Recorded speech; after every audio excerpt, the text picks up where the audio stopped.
La tele que vindrà i la ràdio que vindrà i el que vinga no pot ser la que esperem els valencians perquè hi ha una llei que ho impedeix. La llei impedeix que siga pública, la llei impedeix que siga totalment en valencià.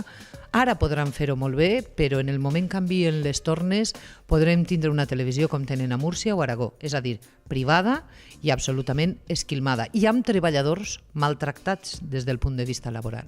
Ningú vol parlar dels treballadors de la radiotelevisió valenciana perquè és incòmode, perquè suposa la valentia de cada ciutadà de pensar que hem abandonat en la cuneta gent que tot el seu delicte havia estat fer el seu treball, aprovar la seva oposició en moltíssims casos i assumir que estem equivocant-nos d'enemic.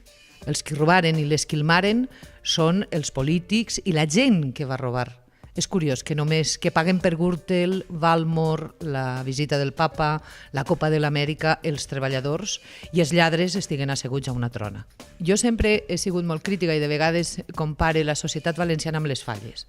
No cal posar-li fonament perquè com li anem a botar foc, pintem per fora i au. Si no hi ha bons fonaments, l'edifici no pot suportar el pes, ni el pas dels anys, ni el pes d'una estructura tan complexa i tan imprescindible com és un mitjà de comunicació. I hi ha errors, maldats, errors i maldats, perquè hi ha de tot. Hi ha errors molt greus. El primer gran error, la llei que s'ha aprovat a les Corts.